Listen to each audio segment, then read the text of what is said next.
Why didn't you tell me I wasn't ready? I wasn't ready. I wasn't. I'm sorry, Horace. I'm sorry. I was trying to get everything done. Why didn't you tell me we were going to start? I know I'm in charge. I know I'm the one in charge here. I know well, Horace, you still should have told me. Oh, hello there! Hello, hello, hello! Greetings, salutations, konnichiwa, and every other form of green across this vast, marvelous multiverse. I am Matsu Quinox. This is Horace, and welcome back, my dear, marvelous, wonderful scholars, to the study. Hello there, hello there, hello there. Hello there, Julian 20. Congratulations on getting first. Hello there, Private Maverick. Welcome. Hello to you as well. And good evening to you, Julian 20. I am not ready. I was absolutely not ready for the stream. I got lost in doing something. And oh my goodness. Hello there, Dr. Zaney. Welcome. I got completely lost in what I was doing.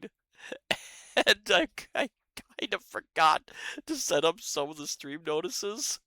Yulian 20, excited with life. Not really, not really. I'm actually having kind of a I'm having kind of a bland day, to be honest. It's not a terrible day, but it's just kind of like I'm having a very introspective day. A day where I'm kind of losing myself into myself, as it were. And uh, um, I was I've been looking at I've been looking at conversations I probably shouldn't let get to me, and I let them get to me, and it's just like I'm not I'm okay. I'm just when you get into a state that you start thinking about yourself and your position among other people, and you start to wonder things, and it's just one of those days. I mean, the rest of the day in the study went fine. Horace has been wonderful. The book squids have been adequate. Ovid and Virgil have been good. Well, Ovid's been wonderful. Virgil's been Virgil. Oh, sorry, I heard the galactic cat give a sneeze. Um, just it's one of those days. It's one of those days when you know the other people around you care, but you just still feel you don't feel it. That's all. Anyway, we should not talk. How are you all doing, my dear scholars? How are you all doing? You doing well? Is everything going well for all of you? Sorry to let the room down for there for a second. Sometimes you have to talk it out. Yeah, yeah. No, I'm glad to hear everyone's okay. Julian 20, so fabulous, it is unbelievable. Well, good, Julian 20, good. Glad to hear it. Glad to hear it. Yeah. Well, I'm glad people are doing well. Better than me.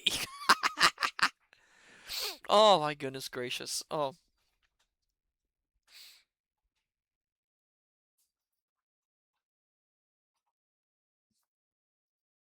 thought I heard some noise. That was weird.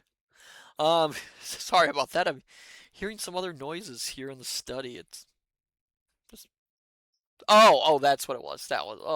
It was the Galactic Cat. The Galactic Cat gained the places that she should not be getting into. Yes, I hear you. Yes. I can't do anything for you. I'm streaming. What do you want, Galaxy? Yeah, that's a meow. A meow. I should probably make a model for her.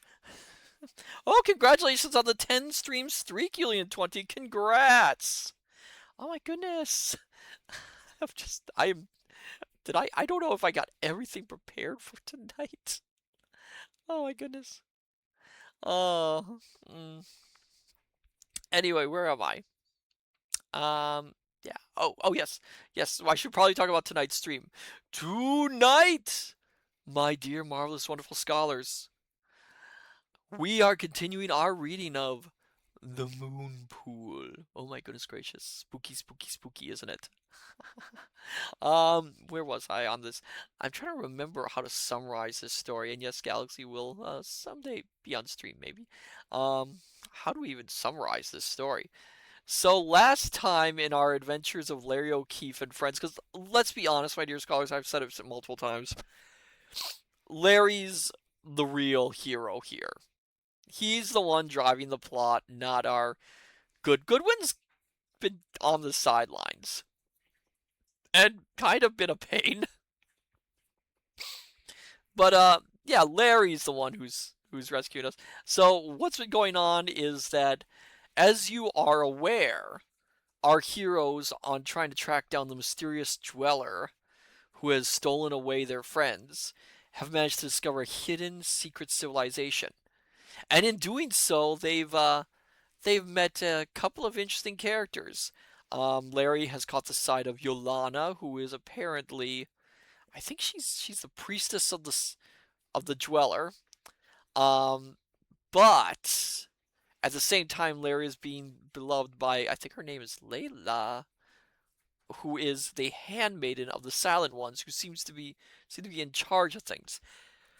Also, Yolana has secretly decided that she wants to invade the surface world, which means that our heroes have to stop her. Also, discover what is going on with the Dweller as well as the Silent Ones. I don't think that's my best summary, but I said this last stream stream. I really should try and program like a Star Wars style I'll summary crawl for this stream. It's really hard to keep track of all the goings on.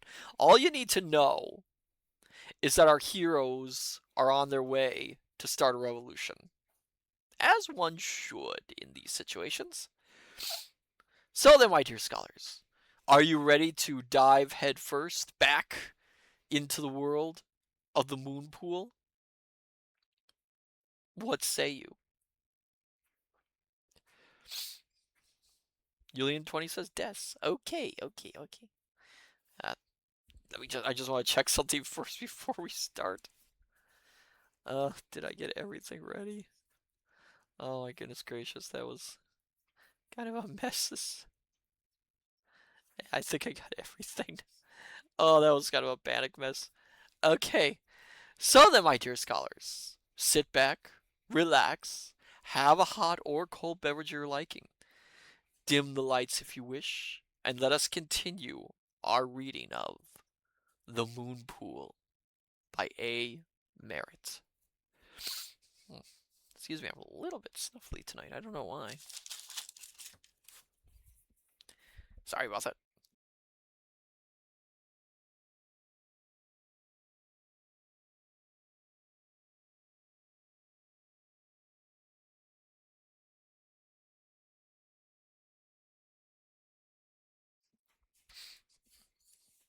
All right. Chapter 22. The Casting of the Shadow. Now we were racing down toward the last span whose ancientness had set it apart from all the other soaring arches. The shell's speed slackened. We approached warily. "We pass there?" asked O'Keefe. The green dwarf nodded, pointing to the right where the bridge ended in a broad platform held high upon two gigantic piers, between which ran a spur from the glistening road.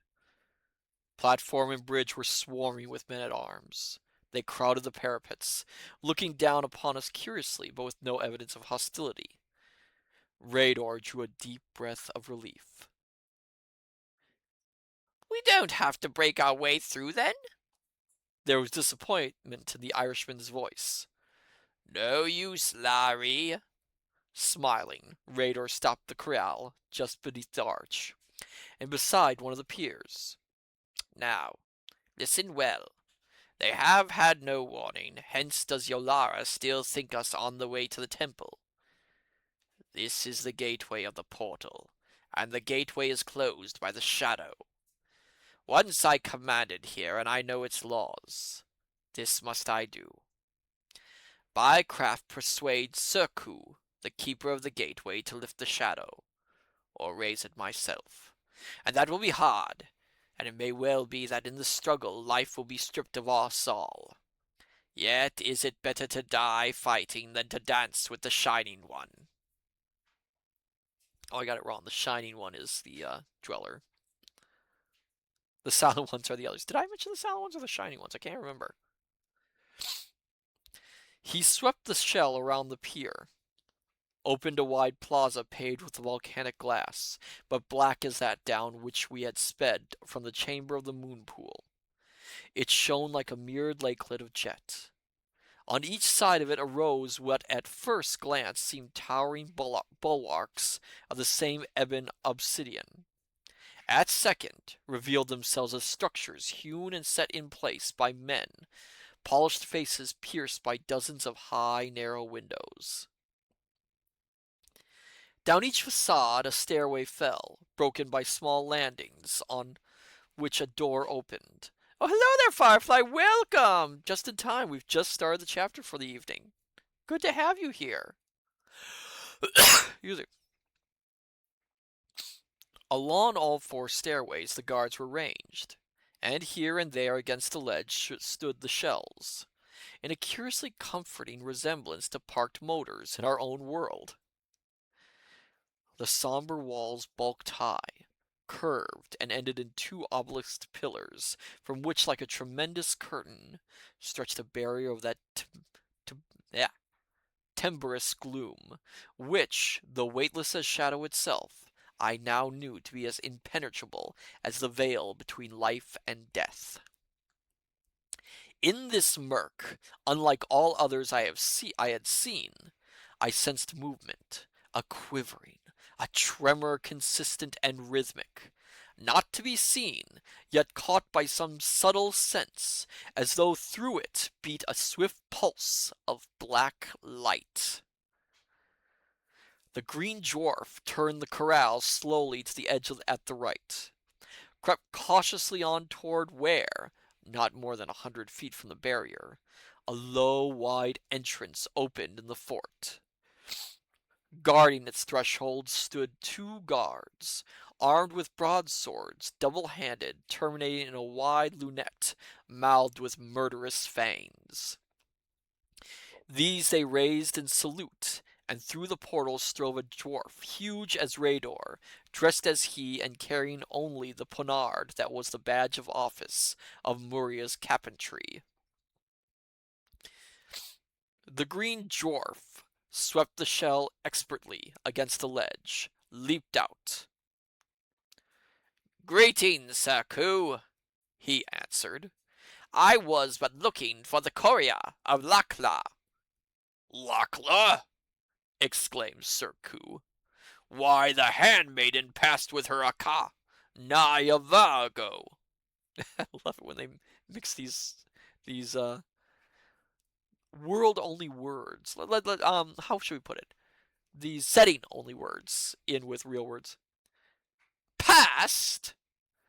The astonishment of the green dwarf was so real that half was I myself deceived. "You let her pass?" "Certainly I let her pass." But under the green dwarf's stern gaze, the truculence of the guardian faded. "Why should I not?" he asked apprehensively. "Because Yolara commanded otherwise." Oh.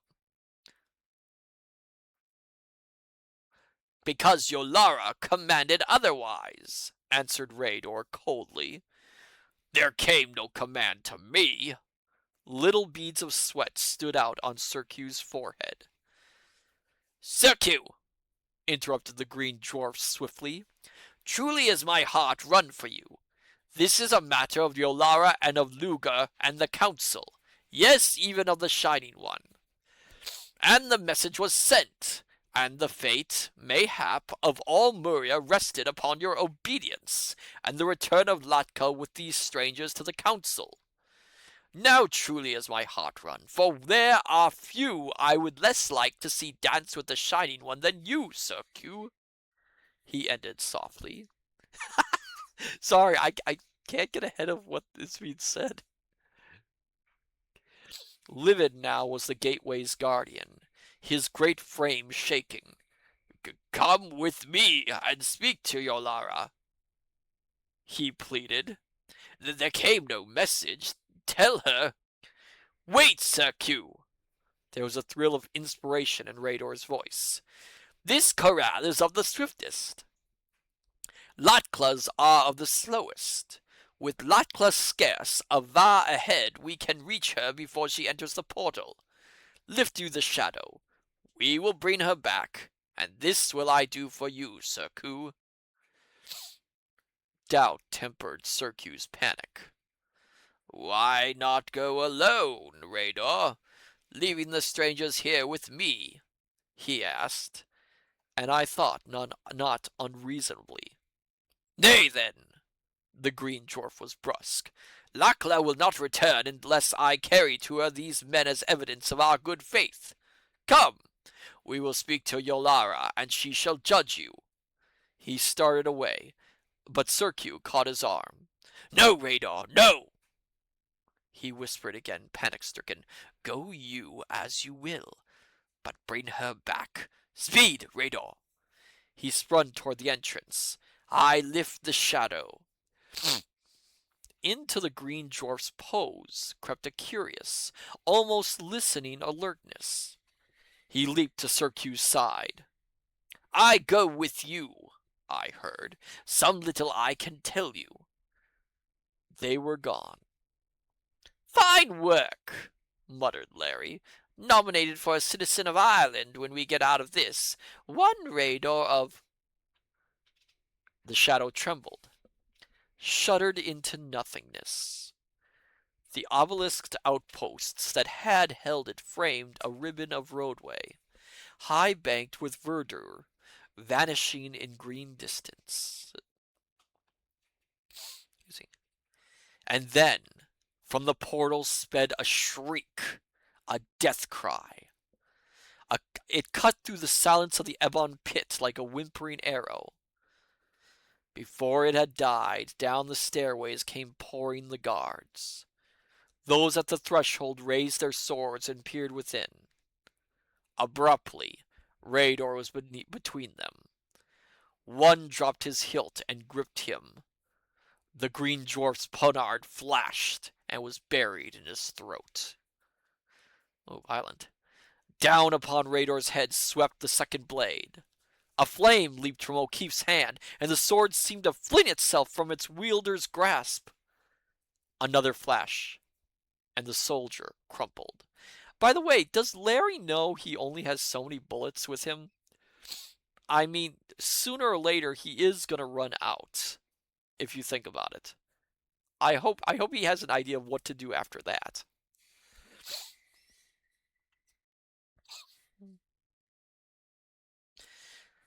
Rador threw himself into the shell, darted to the high seat, and straight between the pillars of the shadow we flew. There came a crackling, a darkness of vast wings flinging down upon us. The corral's flight was checked as by a giant's hand. The shell swerved sickeningly. There was an oddly metallic splintering. It quivered, shot ahead. Dizzily, I picked myself up and looked behind. The shadow had fallen, but too late, a bare instant too late. And shrinking as we fled from it, still it seemed to strain like some fetid afrit from Eblis, throbbing with wrath, seeking with every malign power it possessed to break its bonds and pursue. Not until long after we were to know that it had been the dying hand of Sir Q, groping out of oblivion, that had cast it after us as a fowler upon an escaping bird. Snappy work, Radar! It was Larry speaking. But they cut the end off your bus, all right. A full quarter of the hindward whorl was gone, sliced off cleanly. Radar noted it with anxious eyes. This is bad, he said. but not too bad, perhaps. All depends upon how closely Luger and his men can follow us. He raised a hand to O'Keefe in salute. But to you, Larry, I owe my life. Not even the Keth could have been as swift to save me as that death flame of yours, friend. Well, what we've seen of the Keth is not very swift working at all as a weapon.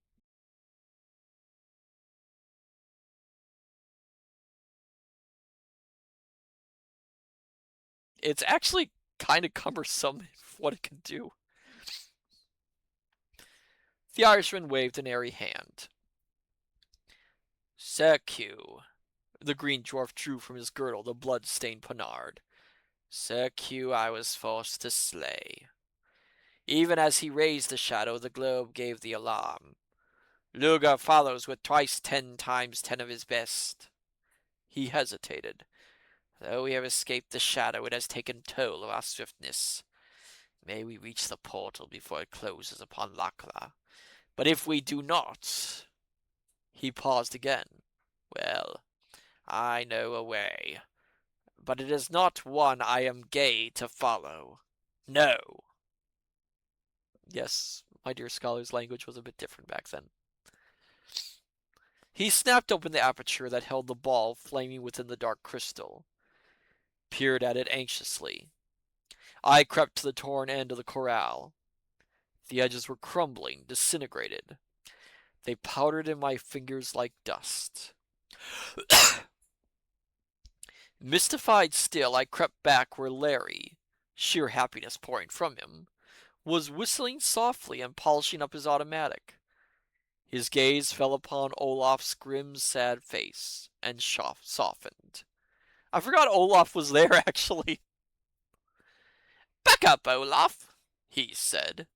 We've got a good fighting chance. Once we link up with Latla and her crowd, I'm betting that we get your wife. Never doubt it. The baby. He hesitated awkwardly. The Norseman's eyes filled. He stretched a hand to the O'Keefe. Get a drink.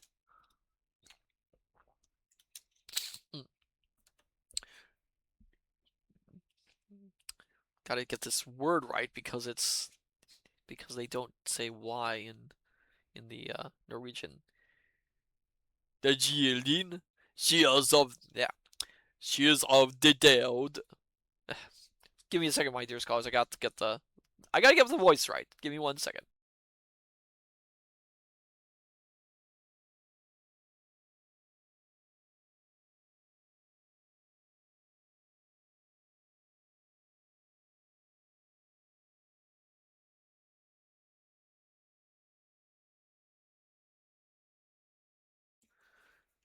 The Jildin, she is of the dead. He half whispered. Of the blessed dead. For her I have no fear, and for her vengeance will be given me, yeah. But my Helma, she is of the dead alive, like those we saw whirling like leaves in the light of the shining devil. And I would that she too were of the dead, and that the rest. I do not know how to fight the shining devil. No. His bitter despair welled up in his voice. Olaf. Larry's voice was gentle. We'll come out on top. I know it. Remember one thing. All this stuff that seems so strange and well, sort of supernatural, is just a lot of tricks. We're not hip to as yet. Why, Olaf, suppose you took a Fijian when the war was on, and set him suddenly down in London with autos rushing past, sirens blowing, Archies popping, a dozen enemy planes dropping bombs, and the searchlights shooting all over the sky. Wouldn't he think he was among 33rd degree devils in some exclusive circle of hell? Sure he would. And yet everything he saw would be natural. Just as natural as all this is. Once you get the answer to it. Not that we're Fijians, of course, but the principle is the same. The Norseman considered this. nodded gravely. Yeah, he answered at last, and at least we can fight. That is why I've turned to Thor of the battles, yeah. And one have I hoped in for mine Hilma, the White Maiden. Since I have turned to the old gods, it has been made clear to me that I shall slay Lugar, and that the Hex, the evil witch Yolara, shall also die. But I would talk with the White Maiden. All right, said Larry, but just don't be afraid of what you don't understand. There's another thing. He hesitated nervously. There's another thing that might startle you a bit when we meet up with Lakla. Her, uh, her frogs. Like the frog woman we saw on the wall? Asked Olaf. Yes, went on Larry rapidly. It's this way. I figure that the frogs grow rather large where she lives, and they're a bit different too. Well, Lakla's got a lot of 'em trained. Carry spears and clubs and all that junk. Just like trained seals or monkeys or so on in the circus. Probably a custom of the place. Nothing queer about that, Olaf. Why, people have all kinds of pets. Armadillos and snakes and rabbits and kangaroos and elephants and tigers. Remembering how the frog woman had stuck in Larry's mind from the outset, I wonder whether all this was not more to convince himself than Olaf. Why, I remember a nice girl in Paris who had 4 pet pythons. He went on, but I listened no more, for now I was sure of my surmise. The road had begun to thrust itself through high-flung, sharply pinnacled masses, and rounded outcroppings of rock on which clung patches of the amber moss. The trees had utterly vanished, and studding the moss-carpeted plains were only clumps of a willowy shrub from which hung like grapes clusters of white waxen blooms. The light too had changed. Gone were the dancing, sparkling atoms, and the silver had faded to a soft, almost ashen grayness.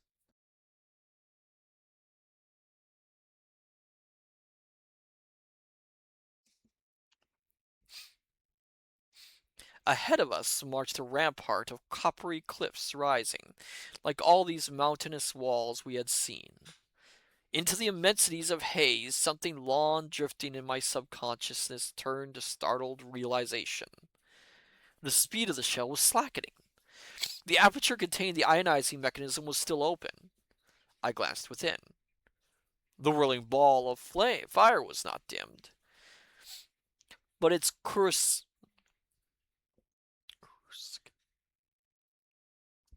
hold on a second, my dear scholars, let me get this word right.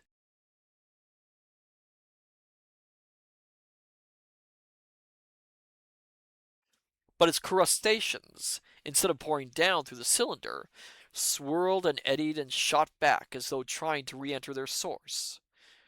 Radar nodded grimly.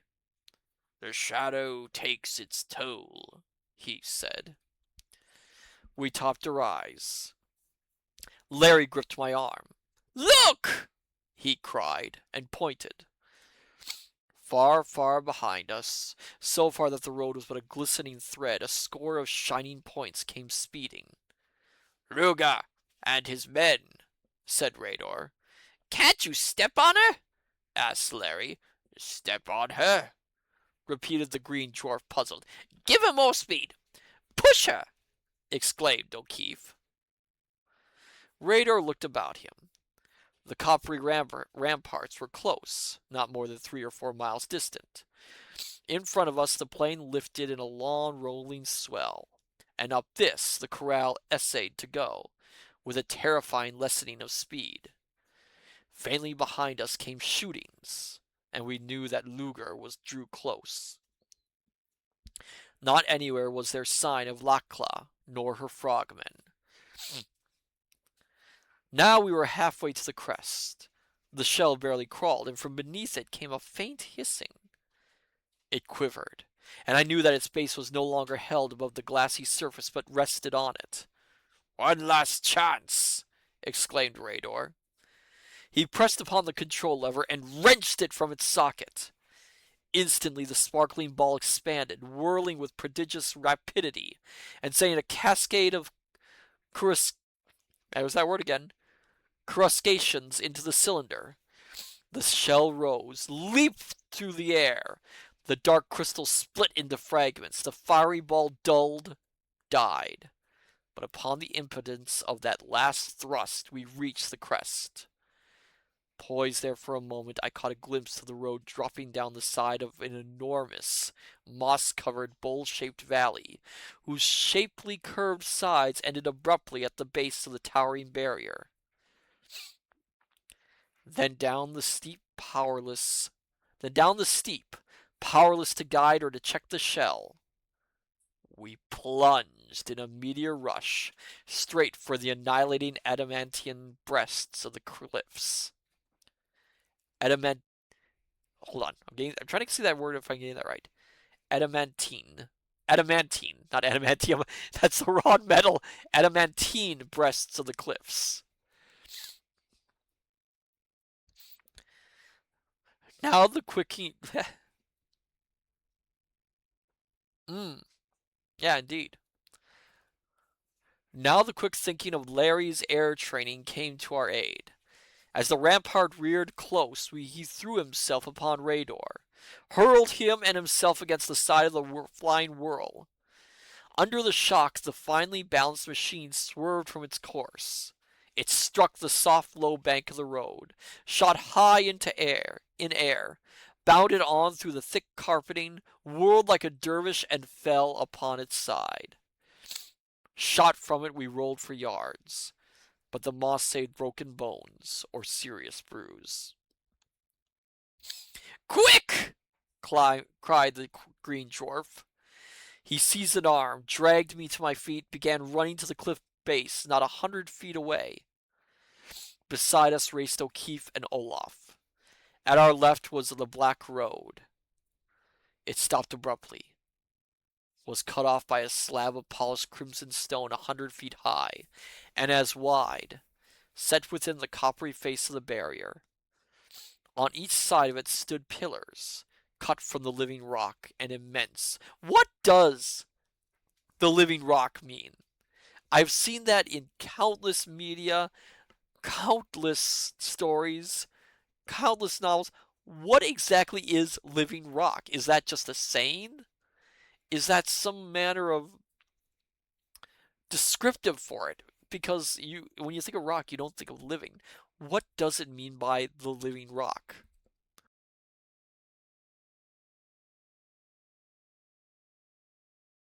Julian 20, it is what it is. I suppose, but it'd still be nice to know what it means.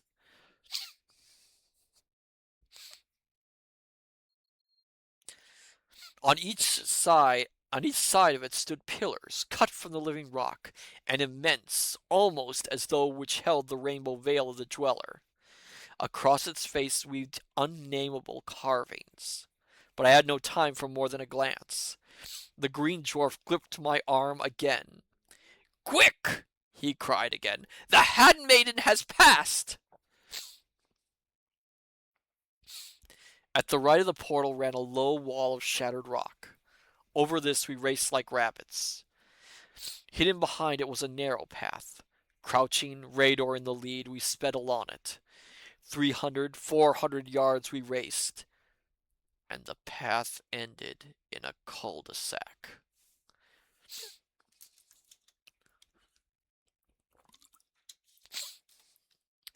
To our ears was borne a louder shouting. The first of the pursuing shells had swept over the lip of the great bowl, poised for a moment as we had, and then began a cautious descent. Within it, scanning the slopes, I saw Luger. "A little closer and I'll get him," whispered Larry viciously. He raised his pistol. His hand was caught in a mighty grip. Rador, eyes blazing, stood beside him. "No!" rasped the green dwarf. He heaved a shoulder against one of the boulders that formed the pocket. It rocked aside, revealing a slit I'm not gonna fall for my mistakes like last time.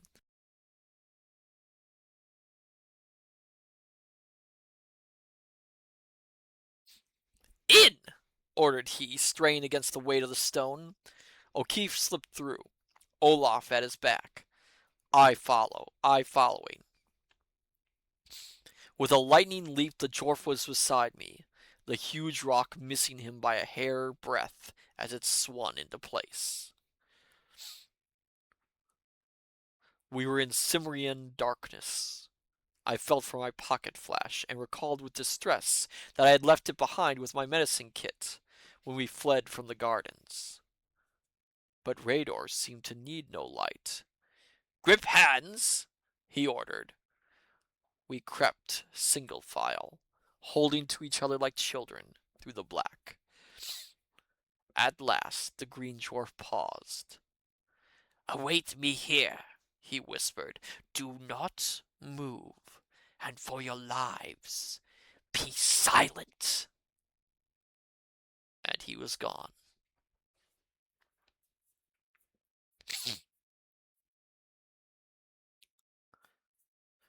Well, that was a bit of an exciting little chase there. I wonder where they're gonna. What's that? Can't talk. I wonder where that's gonna lead them. Oh my goodness gracious. 1 second, my dear scholars.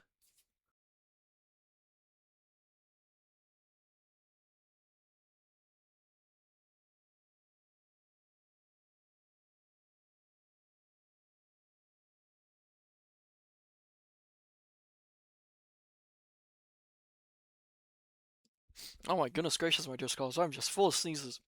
Horace, are you sure there's nothing we can do about these allergens here in the study? I mean, even for a cosmic being like myself, they're really painful. Yeah, I'll ask. Ovid, could you do me a favor and do a little clean up here? It would be really nice. Thank you. Oh, my eyes are watering. Oh my goodness. Mm. Oh, suppose we should continue the story. Mm. Oh my goodness gracious. Mm. Excuse me.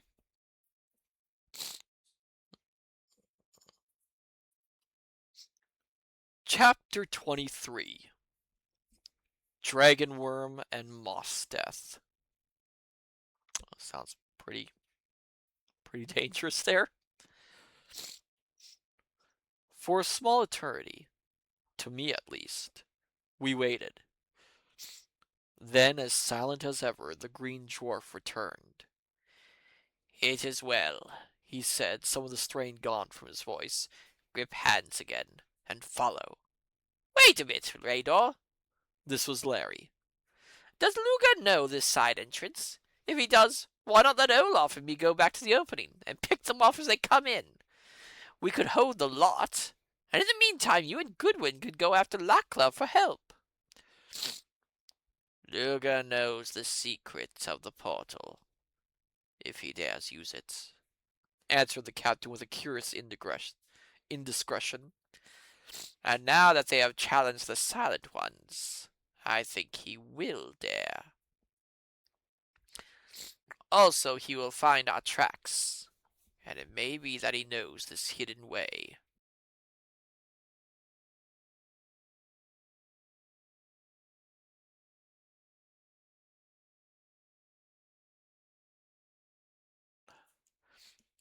Well, for God's sake!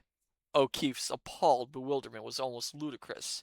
If he knows all that, and you knew all that, why didn't you let me click him when I had the chance? You know, I am getting dangerously close to O'Keefe's voice turning into Starscream's voice. I am dangerously close to be doing Starscream's voice here. I can tell. Not trying to, but it's just kind of pouring out. Larry. The green dwarf was oddly humble. It seems good to me too. It seemed good to me too, at first. Then I heard a command, heard it clearly, to stop you. That Luger die not now, lest a greater vengeance fail. Command? From whom? The Irishman's voice distilled out of the blackness the very essence of bewilderment. I thought, Radar was whispering, I thought it came from the Silent Ones. Superstition, Groaned O'Keefe in excuse me, utter exasperation. always superstition. What can you do against it? Oh my goodness, O'Keefe, shut up.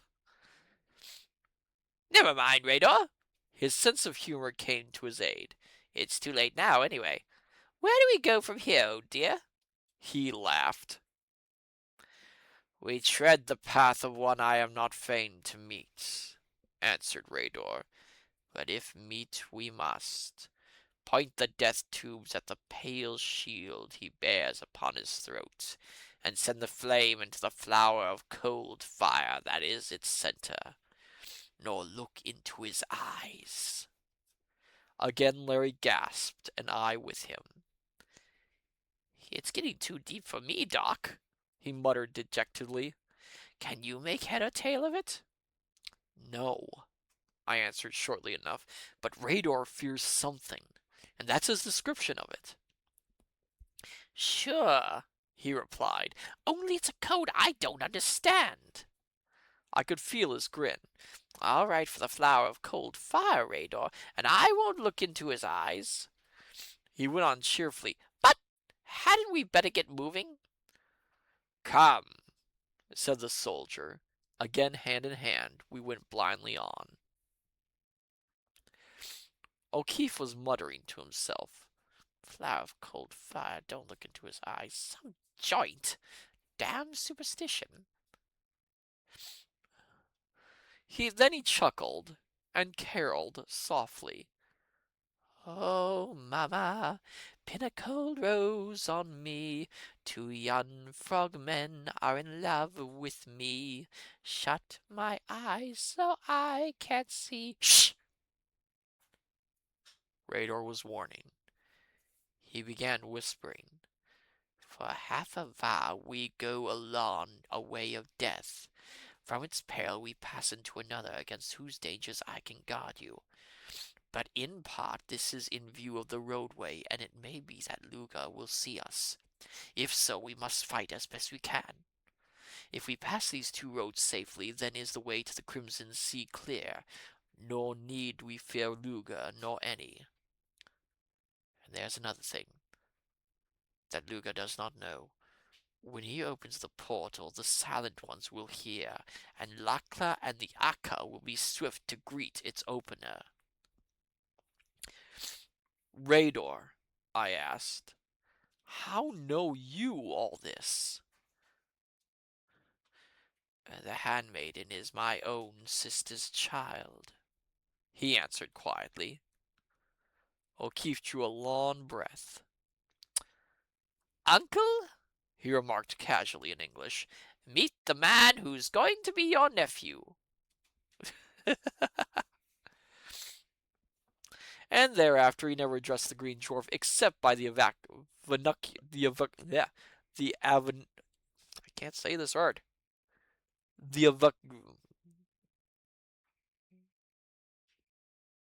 avuncular title, which Radar, humorously enough, apparently conceived to be one of respectful endearment. For me, a light broke. Plain now was the reason for his foreknowledge of Lakla's appearance at the feast, where Larry had so narrowly escaped Yolara's spells. Plain the determining factor that had cast his lot with ours. And my confidence, despite his discourse of mysterious perils, experienced a remarkable quickening. Speculation as to the marked difference in pigmentation and appearance of niece and uncle was dissipated by my consciousness that we were now moving in a dim half-light. We were in a fairly wide tunnel, Not far ahead, the gleam filtered, pale yellow like sunlight sifting through the leaves of autumn poplars. And as we drove closer to its source, I saw that it did indeed pass through a leafy screen hanging over the passage end. This radar drew aside cautiously, beckoned us, and we stepped through. It appeared to be a tunnel, cut through soft green mold. Its base was a flat strip of pathway a yard wide from which the walls curved out in perfect cylindrical form, smoothed and evened with utmost nicety. 30 feet wide they were at their widest, then drew toward each other with no break in their symmetry. They did not close. Above was, roughly, a 10-foot rift, ragged edged, through which poured light like that in the heart of pale amber. A buttercup light shot through with curiously evanescent bronze shadows. "Quick!" commanded Rador uneasily, and set off at a sharp pace. Excuse me. Now, my eyes accustomed to the strange light, I saw that the tunnel's walls were of moss. In them I could trace fringed leaf and curly leaf, pressings of enormous bladder caps, and here's the scientific term, Physocomitrium, immense splashes of what seemed to be the scarlet-crested cladonia, traces of huge moss veils, crushings of teeth, peris- peristome, gigantic, spore cases brown and white, saffron and ivory, hot vermilions and cerulean blues, pressed into an astonishing mosaic by some titanic force. "Hetty!" It was Radar calling. I had lagged behind. He quickened the pace to a half run. We were climbing, panting. The amber light grew stronger, the rift above us wider. The tunnel curved. On the left, a narrow cleft appeared. The green dwarf leaped toward it, thrust us within, pushed us ahead of him up a steep, rocky fissure, well nigh indeed a chimney. Up and up this we scrambled, until my lungs were bursting, and I thought I could climb no more.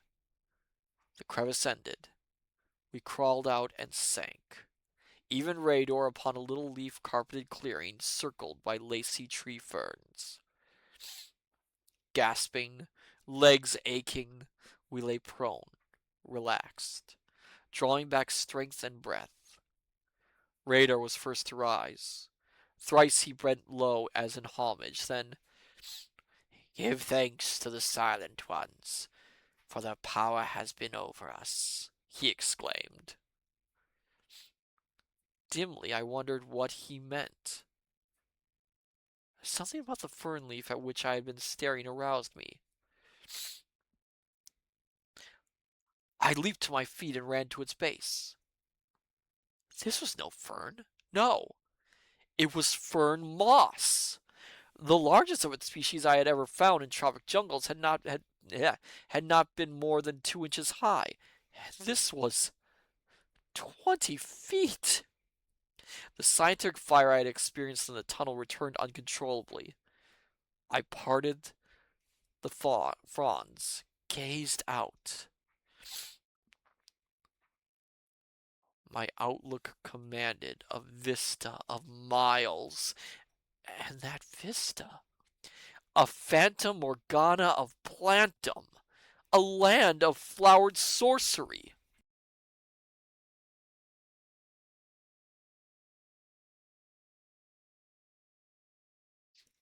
Forests of tree-high mosses spangled over with blooms of every conceivable shape and color, cataracts and clusters, avalanches and nets of blossoms in pastels, in dulled metallics, in gorgeous flamboyant hues, some of them phosphorescent and shining like living jewels. some sparkling as though with dust of opals, of sapphires, of rubies and topazes and emeralds. Thickets of convolvuli, like the trumpets of the seven archangels of Mara, king of illusion, which are shaped from the bows of splendors arching his highest heaven.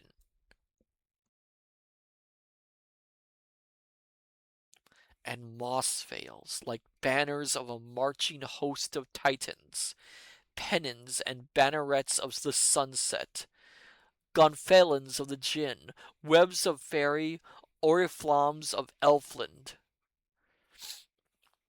springing up through this polychromic flood myriads of springing up through that polychromic flood myriads of pentacles, slender and straight as spheres, or soaring in spirals, or curving with undulations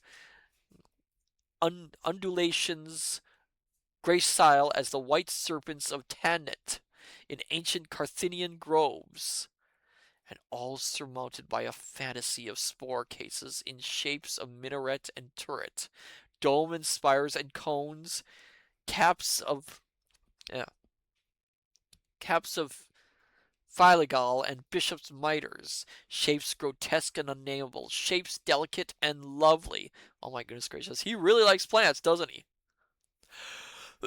Using They hung high posed, nodding and swaying, like goblins hovering over Titania's court. Cacophony of Cathay accenting the flower maiden music of Parsival. Bizarre of the angled, fantastic beings that people the Javian pantheon watching a bacchanal of Horus in Mohammed's paradise. That is quite a sentence, my dear scholars. Oh my goodness.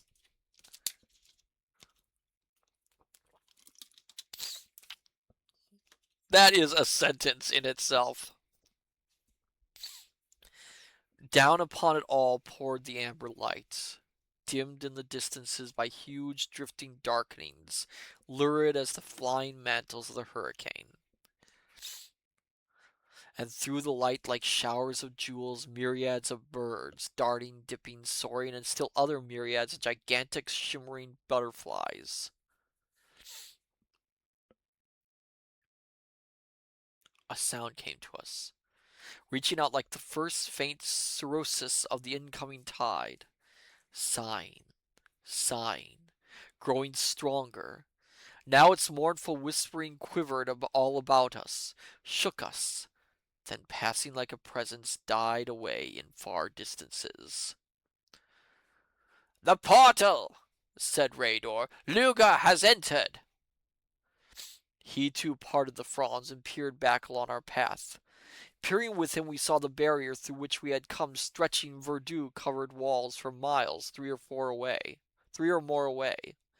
Like a mole burrow in a garden stretched the trail of the tunnel. Here and there we could look down within the rift at its top. Far off in it I thought I saw the glint of spears. They come, whispered Raydor. Quick, we must not meet them here. And then, Holy Saint Bridget! Gasped Larry.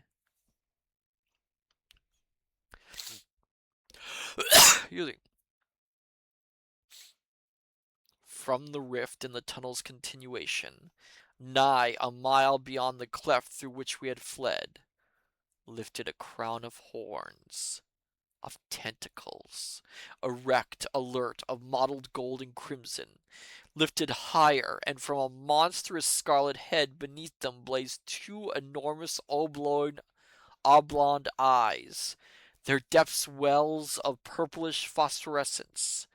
Higher still, noseless, earless, chinless, a livid worm mouth from which a slender scarlet tongue leaped like playing flames.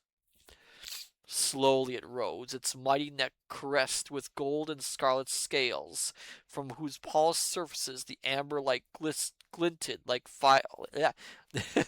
like flakes of fire, and under that neck shimmered something like a palely luminous silvery shield guarding it. The head of horror mounted, and in the shield's center, full 10 feet across, glowing, flickering, shining out, coldly was a rose of white flame, a flower of cold fire, even as Rador had said. Now swiftly the thing upreared, standing like a scaled tower 100 feet above the rift, its eyes scanning that movement I had seen along the course of its lair. There was a hissing. The crown of horns fell, whipped and writhed like the tentacles of an octopus. The towering lengths dropped back. "Quick!" gasped Rador, and through the fern moss, along the path and down the other side of the steep, we raced.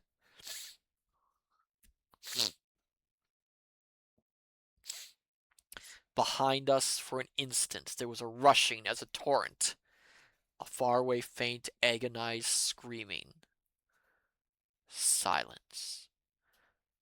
"No fear now from those who followed," whispered the green dwarf, pausing. "Sainted Saint Patrick!" O'Keefe gazed ruminatively at his automatic. "And he expected me to kill that with this? Well, as Fergus O'Connor said when they sent him out to slaughter a wild bull with a potato knife, ye'll ne'er reason how I appreciate the confidence ye're showing me."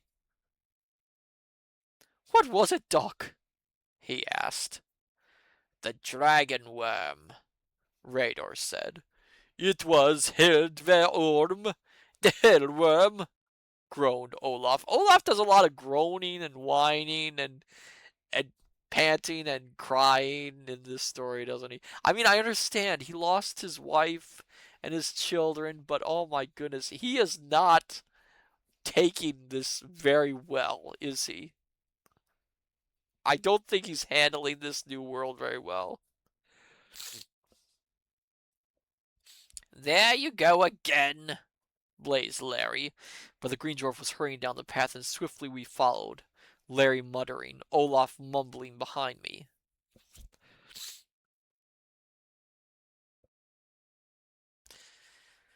The green dwarf was signaling us for caution.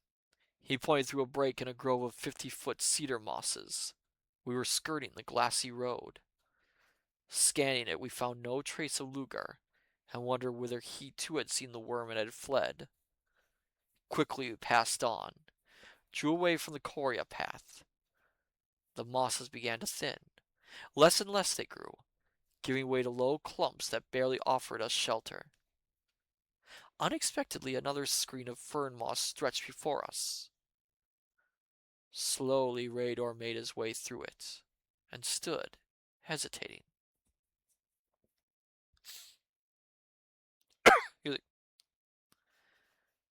The scene in front of us was oddly weird and depressing.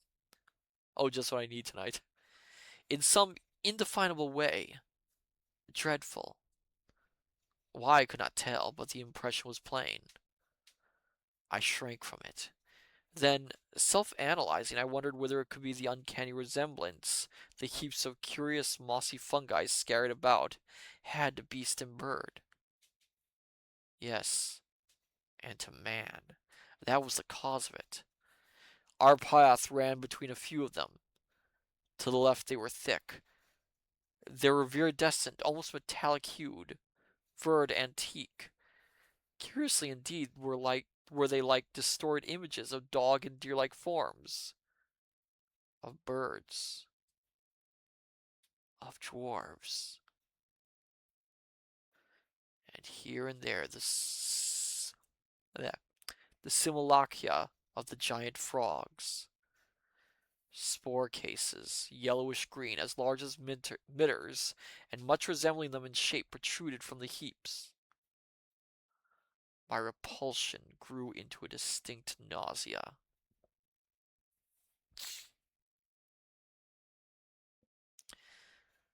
Fredor turned to us, a face whiter far than that with which he had looked upon the dragon worm. "Now, for your lives," he whispered. "Tread softly here as I do, and speak not at all." He stepped forward on tiptoe. Slowly, with utmost caution, we crept after him, past the heaps beside the path, and as I passed, my skin crept, and I shrank and saw the others shrink too with that unnameable loathing. Nor did the green dwarf pause until he had reached the brow of a small hillock 100 yards beyond, and he was trembling.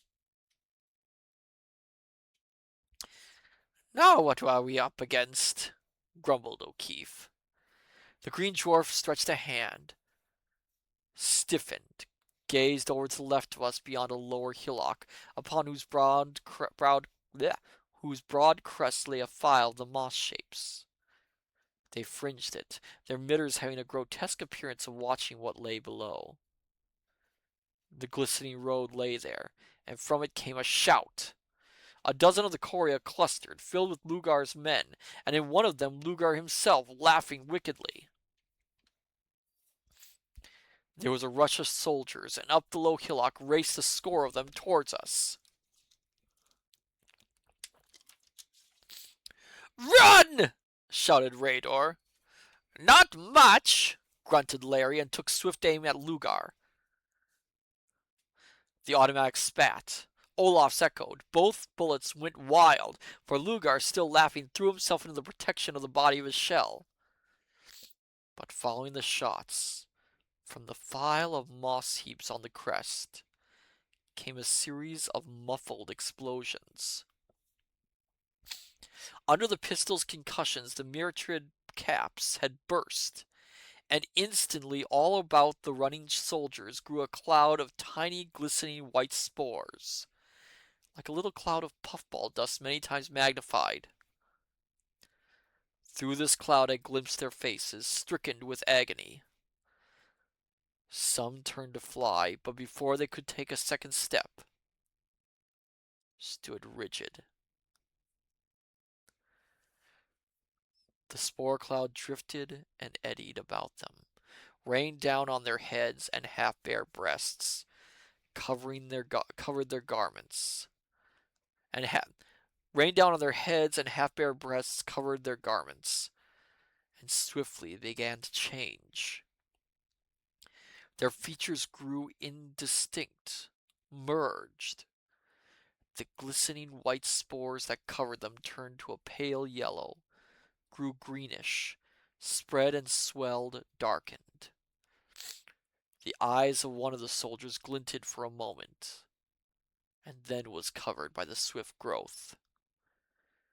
Where but a few moments before they had been men were only where but a few moments before had been men were only grotesque heaps, swiftly melting, swiftly rounding into the semblance of the mounds that lay behind us, and already beginning to take on their gleam of ancient viridescence. The Irishman was gripping my arm fiercely. The pain brought me back to my senses. "Olaf's right," he gasped. "This is hell. I'm sick." And he was frankly and without restraint.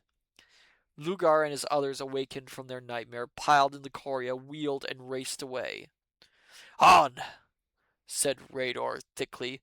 "2 panels have we passed. The silent ones watch over us." "Oh, hello there, Kintron. Welcome, and thank you for the hydrate."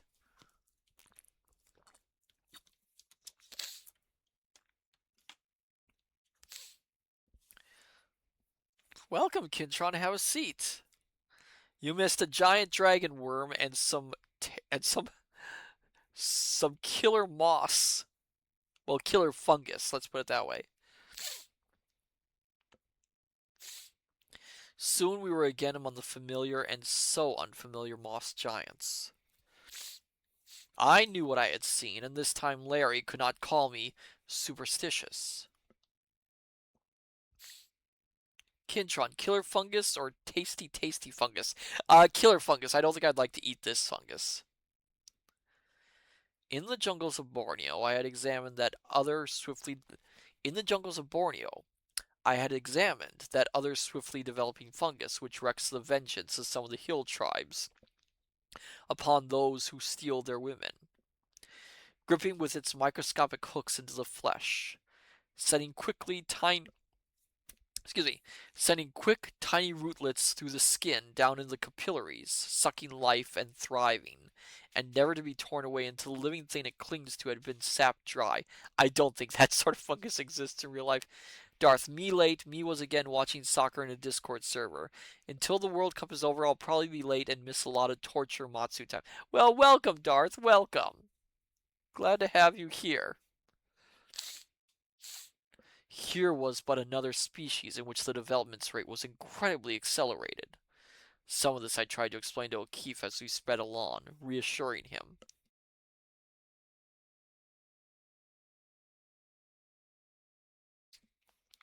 But they turned to moss before our eyes, he said.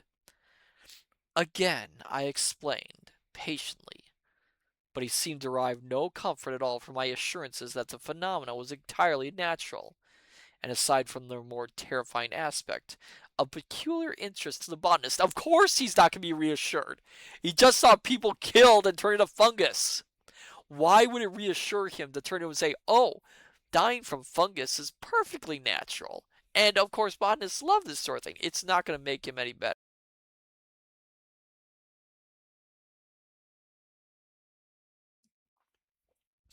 The World Cup is 1 July 19th, by the way, so you got a few weeks or less of no torture from me. All right, understood, Darth, understood. I know, was all he would say. But suppose one of those things had burst while we were going through. God! I was wondering how I could, with comparative studies, study the fungus when radar stopped. In front of us was again the road ribbon. Now is all danger past, he said. The way lies open, and Luga has fled.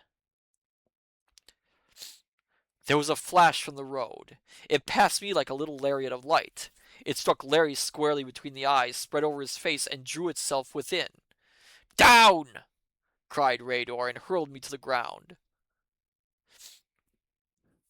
My head struck sharply.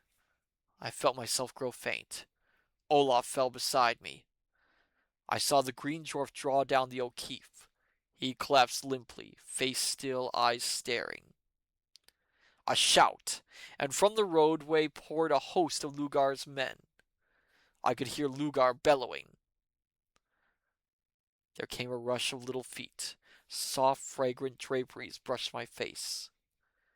Dimly I watched Lotkla bend over the Irishman. Darth, I meant to say over July 19th, but me typed too fast. Oh, that's okay, Darth. I got what you meant. She straightened.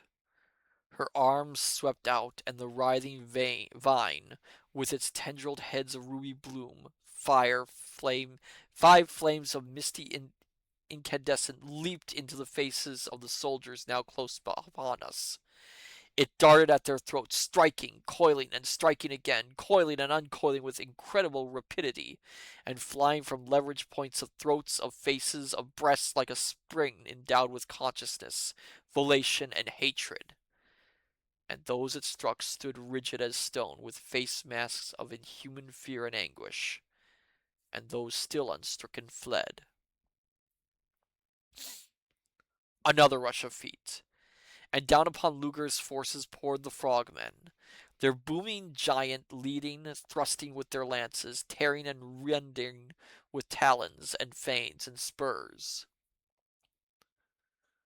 Against this onslaught the dwarfs could not stand. They raced for the shells. I heard Lugar shouting menacingly, and then Lakla's voice, pealing like a golden bugle of wrath. Go, Lugar, she cried. Go, that you and your Lara and your Shining One may die together. Death for you, Lugar. Death for you all.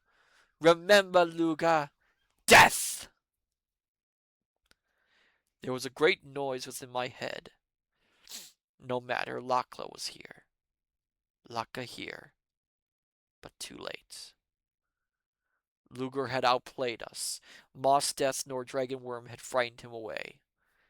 He had crept back to trap us. Laka had come too late. Larry was dead. Wait, he's dead? Larry's dead? Oh my goodness. Hold on, I gotta get another water. They killed off Larry? One of the most interesting characters of this entire story, and they killed him off? We're stuck with our main scientist, wetfish scientist, and Olaf the cowardly Viking. Julian 20, poor Larry. Yes, poor Larry. Poor us.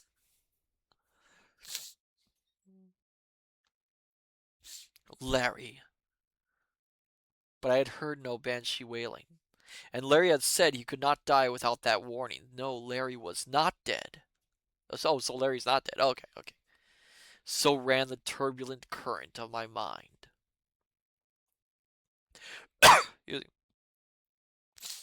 A horny arm lifted me. Two enormous, oddly gentle saucer eyes were staring into mine. My head rolled. I caught a glimpse of the golden girl kneeling beside the O'Keefe. The noise in my head grew thunderous, was carrying me away on its thunder, swept me into soft, blind darkness. Oh, congratulations on the 10th stream streak, Darth! Congratulations!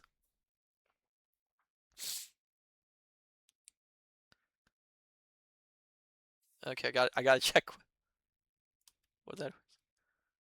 A horny arm lifted me. Yeah, yes, yes, yes. That's exactly what it says. Unfortunately, that is what it says. Using. Oh my goodness. Like I said, allergens in the air here for the study. I sent Ola Ovid to clean it up. Hopefully, he'll make it a little better. Using. Oh, without the coughing.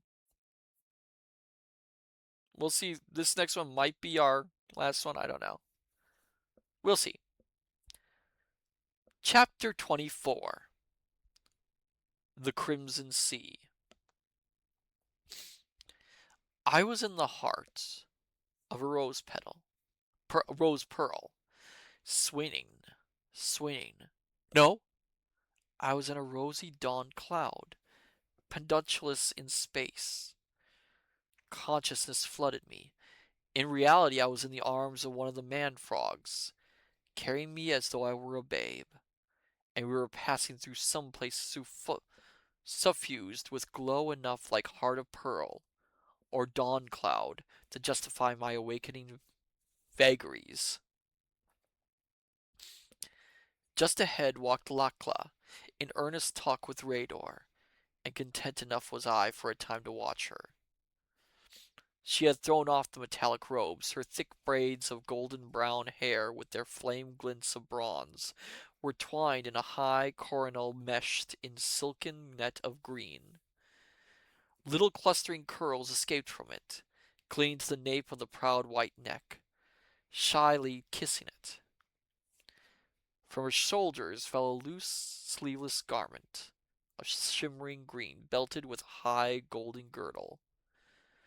Skirt folds dropped barely below the knees. She had cast aside her buskins too, and the slender, high-arched feet were sandaled. Between the buckled edges of her girdle, I caught gleams of translucent ivory, as exquisitely molded, as delectably rounded, as though revealed so naively beneath the hem. Something was knocking at the door of my consciousness. Some tragic thing. What was it? Larry! Where was Larry? I remembered, raised my head abruptly, saw at my side another frogman carrying O'Keefe, and behind him Olaf, step instinct with grief, following like some faithful, wistful dog who had lost a loved master. Upon my movement the monster bearing me halted, looked down inquiringly, uttered a deep booming note that held the quality of interrogation. Lakla turned.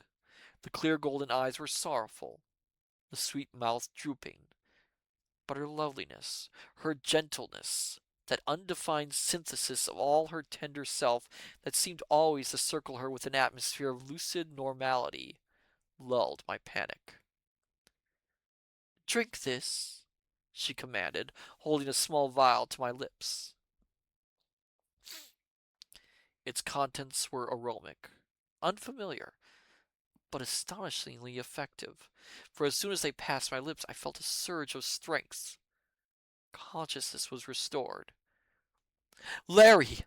I cried. "Is he dead?" Latko shook her head. Her eyes were troubled. "No," she said, "but he is like one dead, and yet unlike." "Put me down!" I demanded of my bearer. He tightened his hold, round eyes upon the golden girl. She spoke, in sonorous, reverberating monosyllables, and I was set upon my feet. I leaped to the side of the Irishman. He lay limp with a disquieting, abnormal sequency, as though every muscle was utterly flaccid. "Keep your laughs to yourself, my dear scholars. I know you're laughing." The antithesis of the rigor mortis, thank God, but terrifyingly toward the other end of its arc. A syncope I had never known. The flesh was stone cold, the pulse barely perceptible, long intervaled, the respiration undiscoverable. The pupils of the eye were enormously dilated. It was through life. It was as though life had been drawn from every nerve. A, a light flashed from the road. It struck his face. It seemed to sink in, I said. "I saw," answered Raydor, "but what it was I know not, and I thought I knew all the weapons of our rulers." He glanced at me curiously.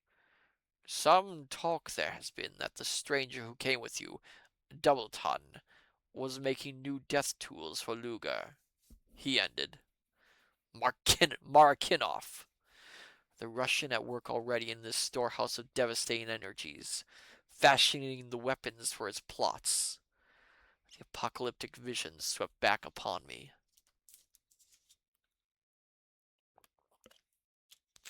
"He is not dead." Laclau's voice was poignant. "He is not dead, and the three have wondrous healing. They can restore him if they will. And they will. They will."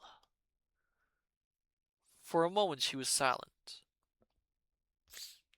"Now their gods help Luga and Yolara," she whispered, "for come what may, whether the Silent Ones be strong or weak, if he dies, surely shall I fall upon them, and I will slay those two, yea, though I too perish." "Yolara and Luga shall both die." Olaf's eyes were burning. "But Luga is mine to slay." The pity I had seen before in Laka's eyes when she looked upon the Norsemen banished the white wraith from them. She turned half hurriedly, as though to escape his gaze. "Walk with us," she said to me, "unless you are still weak." I shook my head, gave a last look at O'Keefe. There was nothing I could do. I stepped beside her. She thrust a white arm into mine protectively, the wonderfully molded hand with its long tapering fingers catching about my wrist. My heart glowed toward her. One second. "Your medicine is potent, handmaiden," I answered, "and the touch of your hand would give me strength enough, even had I not drunk it." I added in Larry's best manner. Her eyes danced, trouble flying. Now, now that was well spoken for such a man of wisdom, as Rador tells me you are. She laughed, and a little pain shot through me. Could not a lover of science present a compliment without it always seeming to be unusual, as plucking a damask rose from a cabinet of fossils? Darth, slaying and killing something this Sith Lord approves of when it's in books and video games. I suppose it does, Darth, for you. I suppose it does. Mustering my philosophy, I smiled back at her. Again I noted that broad, classic brow with the little tendrils of shining bronze caressing it. The tilted, delicate, nut-brown brows that gave a curious touch of innocent débardeur to the lovely face. Flower-like, pure, hybrid, a touch of roguishness, subtly alluring, sparkling over the maiden Madonna-ness that lay ever like a delicate, luminous suggestion beneath it. The long black curling lashes, the tender, rounded, bare left breast. Oh my goodness gracious! You're staring at her chest? Really? Using my goodness.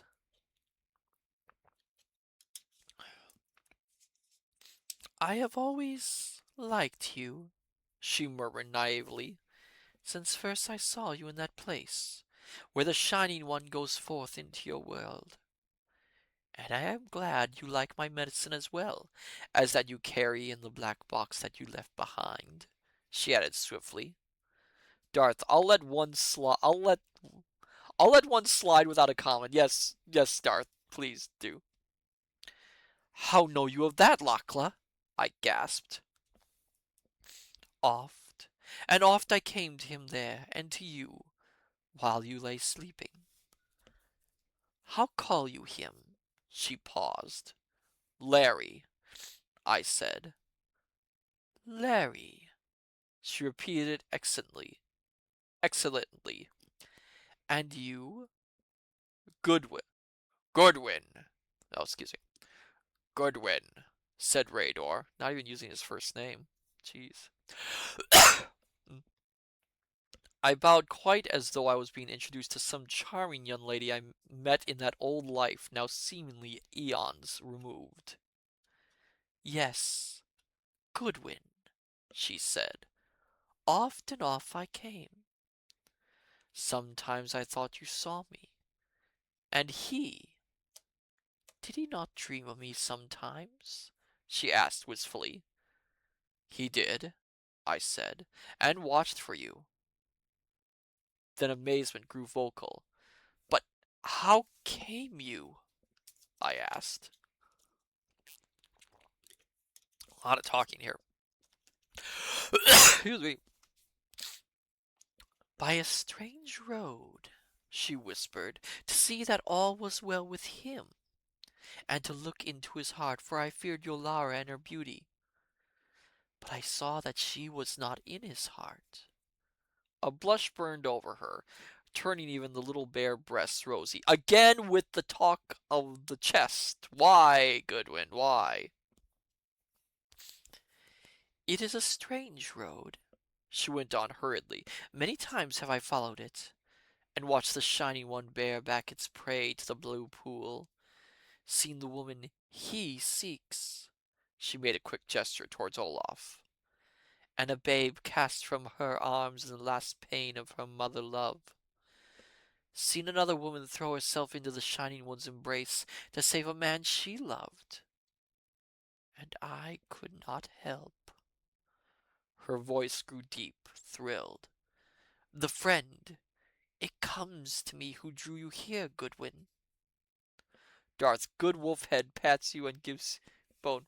Mmm, rosy red. No, Kintron, bad wolf, bad, bad, bad, bad, bad. Bad wolf, bad, bad, bad. Naughty, naughty, naughty. No, no, no, no, no. Bad. Naughty, no. Music. She went silent. walking as one who sees visions and listens to voices unheard by others. Radar made a warning gesture. I crowded back my questions, glanced about me. We were passing over a smooth strand, hand-picked as some beach of lawn thrust back ocean. It was like crushed garnets, each grain stained deep red, faintly sparkling. On each side were distances. The floor stretched away into them, bare of vegetation, stretching on into infinitudes of rosy mist, even as did the space above. Flanking and behind us marched the giant bat- batracles. I know it's the scientific term for frogs, but I'm having a hard time saying it. Kintron. Aw, but I like robins. Well, I like robins too, but Julian 20, rose-breasted grosbeak. Julian, I know you're trying to sneak a word in there. It's very naughty, Julian. Very naughty.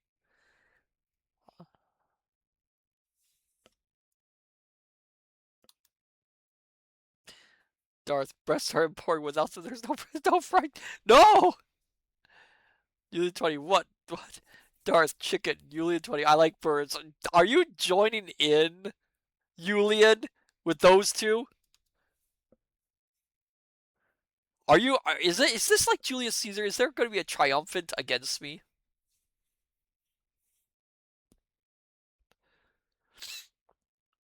Flanking and behind us marched the giant Bactrillians, 5 score of them at least, black scale and crimson scale, luscious and gleaming in the rosaceous radiance. Saucer eyes, shining circles of phosphorescent green, purple, red. Spurs clicking as they crouched along with a gait at once grotesque and formidable. Union 20, I am so innocent. Firefly, oh, so innocent. I agree with Firefly. You are innocent in that innocent with my fingers. You can't see me doing the quotation marks with my fingers. Ahead, the mist deepened into ruddier glow. Through it, a long, dark line that began to appear. The mouth, I thought, of the cavern space through which we were going. It was just before us, over us. We stood bathed in a flood of rubescence. A sea stretched before us. A crimson sea, gleaming like that lost liqueur of excuse me, gleaming like that lost liqueur of royal coral, and the flame dragon's blood which Fu Chazon set upon the bower he built for his stolen sun maiden, that going toward it she might think it the sun itself rising over the summer seas. Unmoved by wave or ripple, it was placid as some deep woodland pool when night rushes up over the world. Darth, come to the dark side, Julian, where we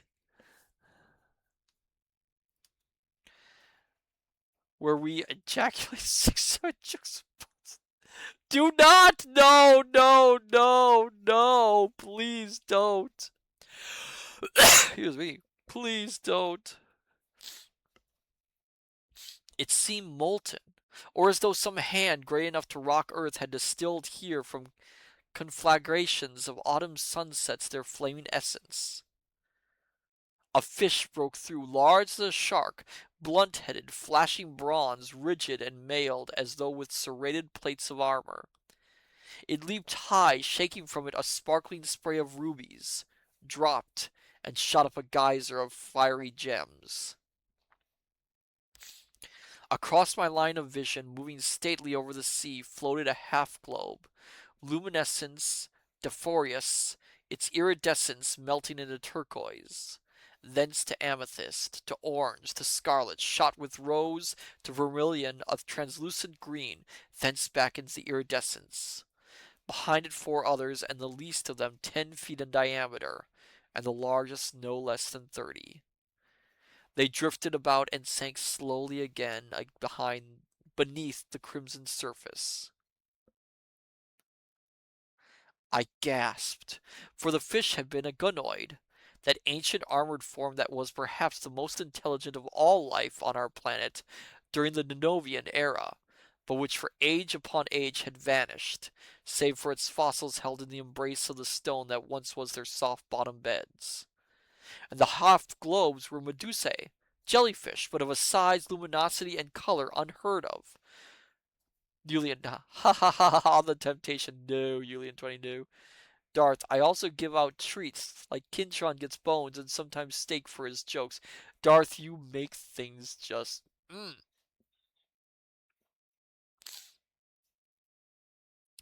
Now Lakla cupped her mouth with pink palms and sent a clarion note ringing out. The ledge on which we stood continued a few hundred feet before us, falling abruptly through from no great height to the crimson sea. At right and left it extended to a long semicircle.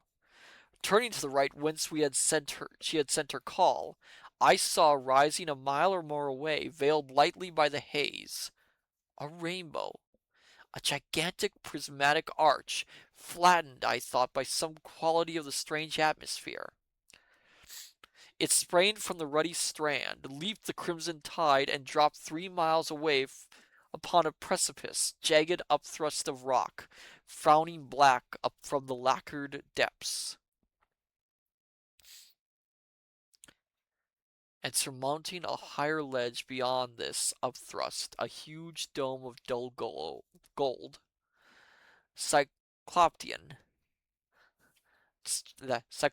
striking eyes and mind with something unhumanly alien, baffling, sending the mind groping, as though across the deserts of space from some far-flung star should fall upon us linked sounds, coherent certainty, meaningful, surely vaguely familiar, yet never to be translated into any symbol or thought of our own particular planet. Yulian 20, this is because we love you, Matsu. Kintron, eat. Well, Kintron, if you're going to eat, please make sure you don't get any food on the floor. Thank you very much. I can't clean everything up constantly. The sea of crimson lacquer with its floating moons of luminescent color. This bow of prismed stone leaping to the weird isle crowned by the anomalous Arurate excellence. The half-human batrachians. There's the word. Half-human batrachians. The elfland through which we had passed, with all its hidden wonders and terrors. I felt the foundations of my cherished knowledge shaking. Was this all a dream? Was this body of mine lying somewhere, fighting a fevered death, and all these but images floating through the breaking chambers of my brain? My knees shook involuntarily as I groaned. Oh, so he's having a what do you want to call it? An almost Lovecraftian horror moment here, where all his knowledge means nothing. Kintron, Batrachians. Yeah, that's the word they used. Batrachians. Lakla turned, looked at me anxiously, slipped a soft arm behind me, held me till the vertigo passed. Patience, she said. The bearers come. Soon you shall rest.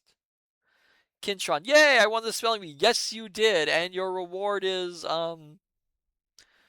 Horace, remind me to start making trophies for everyone, alright? Thank you. I looked.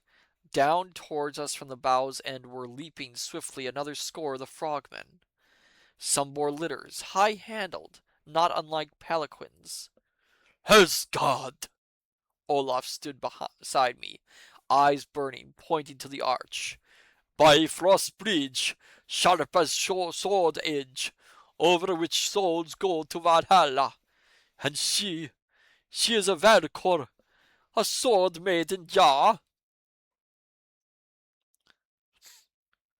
I gripped the Norseman's hand.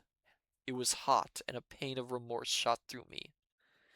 If this place had so shaken me, how must it have shaken Olaf? It was with relief that I watched him, at Lachlan's gentle command, drop into one of the litters and lie back, eyes closed, as two of the monsters raised its yoke to their scaled shoulders. Nor was it without further relief that I myself lay back on the soft velvety cushions of another. The cavalcade began to move. Lachlan had ordered O'Keefe placed beside her, and she sat, knees crossed Orient fashion, leaning over the pale head on her lap, the white tapering fingers straying fondly through his hair. Presently I saw her reach up, slowly unwind the cornel of her tresses, shake them loose, and let them fall like a veil over her and him.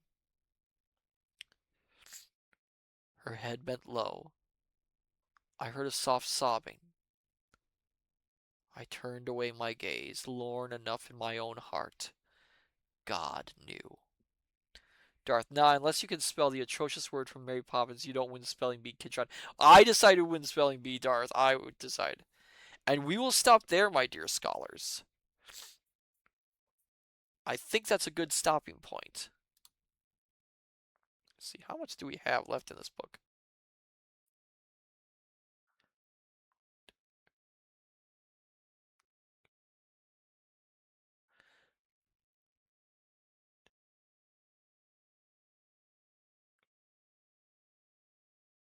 So we have 11 chapters left in this book.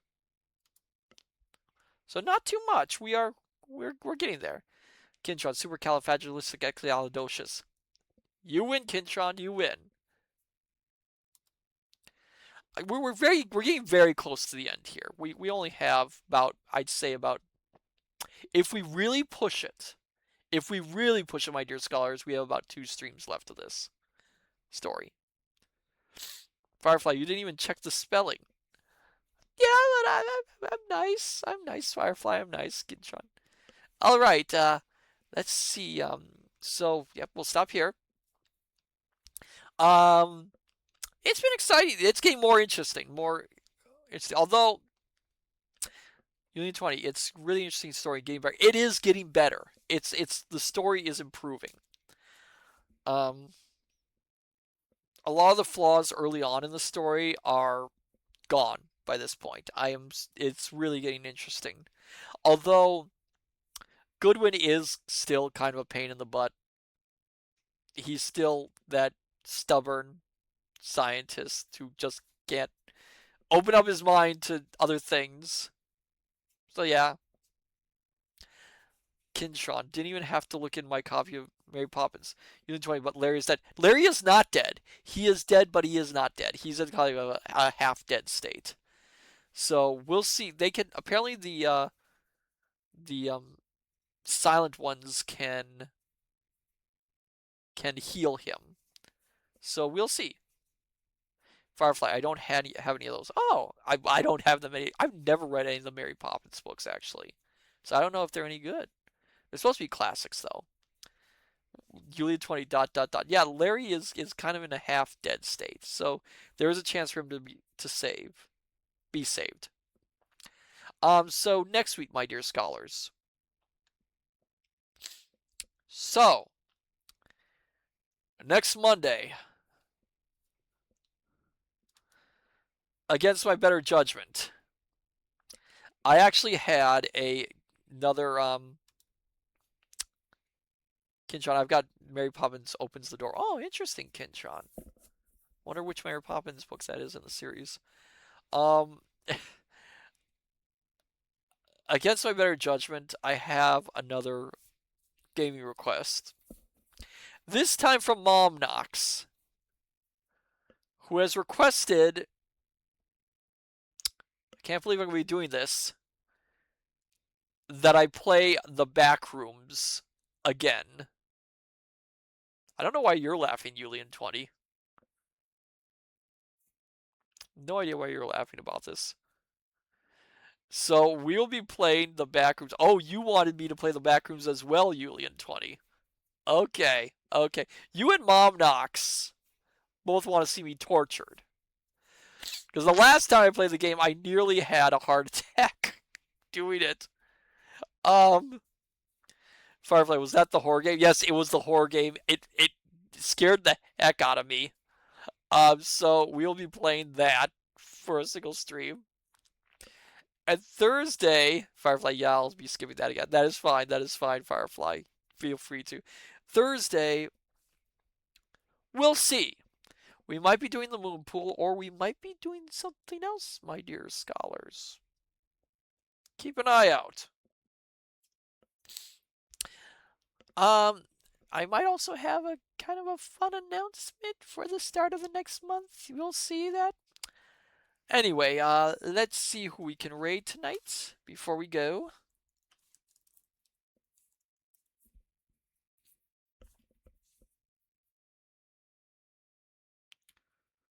Who is there we can raid?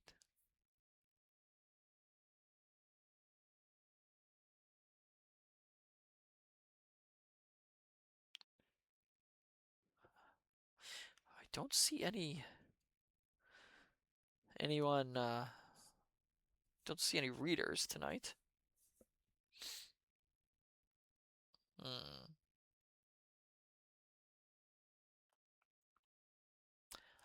We could raid Chesnez, who's doing making a book house. Apparently, let me see what they're doing. Which looks fun. I mean, yeah, we might raid them. I mean, they're not a readings. They're not a VTuber, but they might be fun. Or does anyone else have a recommendation for a for who I can raid tonight? If anyone has a recommendation, I'll take it.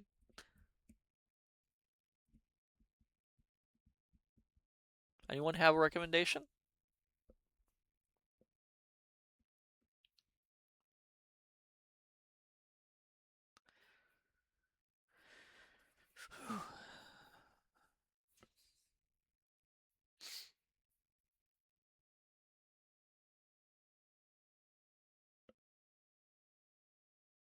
No.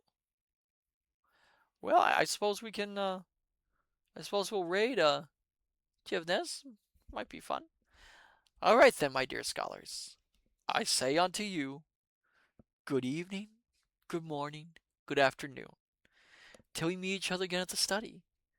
Take care, and I shall see you next time. Till then, farewell and bye bye.